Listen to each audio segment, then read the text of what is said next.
Okay, سو پہلے ہم یہ سمجھیں گے کہ واٹ از فلیکسیبل کانسٹیٹیوشن، اور اس کی ایگزامپلس بھی ہم دیکھنے کی کوشش کریں گے۔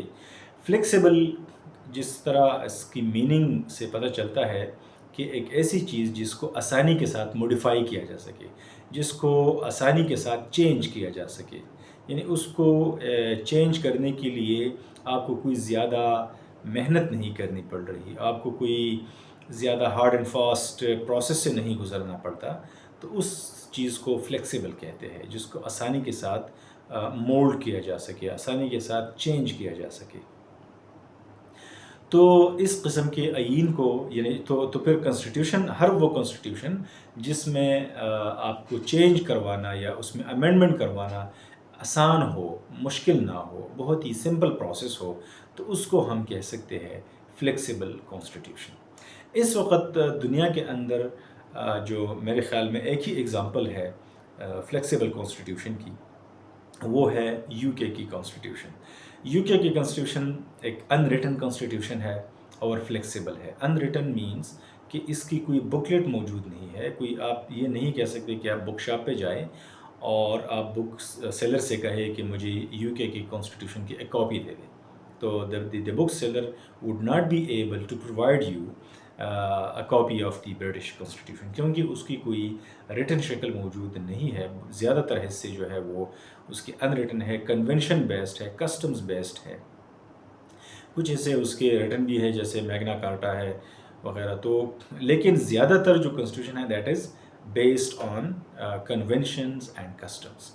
تو اب اگر برٹش پارلیمنٹ نے کوئی ترمیم کروانی ہو برٹش کانسٹیٹیوشن کے اندر، تو اس کے لیے سمپل میجارٹی چاہیے۔ What is simple majority? یعنی سمپل میجارٹی کیا چیز ہے؟ سمپل میجارٹی کو ہم ایکسپلین کر سکتے ہیں کہ 50% plus 1۔ Let's say there are 200 members, تو 101 ممبر جو ہے، 101 ممبر جو ہے وہ سمپل میجارٹی ہے، کیونکہ 50% کے ساتھ ایک ممبر کا اضافہ کر دیا جاتا ہے، تو دیٹ بیکمز سمپل میجارٹی۔ تو یو کے کی کانسٹیٹیوشن کو اس طریقے سے آپ بڑی آسانی کے ساتھ سمپل میجارٹی کے ساتھ چینج کر سکتے ہیں۔ اب اس کے علاوہ تو زیادہ فلیکسیبل نہیں ہو سکتا کہ 50% سے بھی کم ہو، کیونکہ پھر وہ تو دنیا کے اندر کہیں بھی کوئی ایسا ایگزامپل موجود نہیں ہے کہ جس میں 10% یا 20% کے ساتھ اس کو امینڈ کیا جائے۔ تو کنسٹیٹیوشن کی کانٹیکسٹ میں سمپل میجارٹی یعنی 50% پلس 1 کو سمپل میجارٹی کنسیڈر کیا جاتا ہے کہ کم از کم آدھے ممبر جو ہے وہ اس امینڈمنٹ کے اوپر اگری کریں۔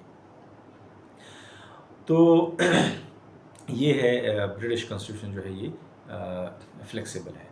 دوسری جو کیٹیگری ہے that is rigid constitution. Rigid constitution, جس طرح ریجڈ کے لفظ سے بھی آپ اندازہ لگا سکتے ہیں کہ ریجڈ ایک سخت چیز کو کہتے ہیں، جس کو آسانی کے ساتھ آپ موڑ نہیں کر سکتے، جس کو آسانی کے ساتھ آپ انفلوئنس نہیں کر سکتے یا چینج نہیں کر سکتے، بہت سخت محنت کرنی پڑتی ہے، بہت ایک ٹف کرائیٹیریا اور ٹف پروسیجر سے گزرنا پڑتا ہے، تب کہیں جا کے آپ کو کہیں پہ کامیابی مل جاتی ہے، اور اکثر اوقات کامیابی نہیں بھی ملتی۔ تو اس طرح کے سسٹم کو ریجڈ کنسٹیٹیوشن کہتے ہیں۔ تو the only example in the world again in this context is the US Constitution۔ US کا جو آئین ہے وہ ایک ریجڈ کانسٹیٹیوشن کی ایک بہترین ایگزامپل ہے، کیونکہ برٹش کانسٹیٹیوشن جو 1777 میں بنا ہے، اور ابھی تک اس میں صرف 28 امینڈمنٹس جو ہے وہ ہو چکی ہے۔ تو اس کا مطلب یہ ہے کہ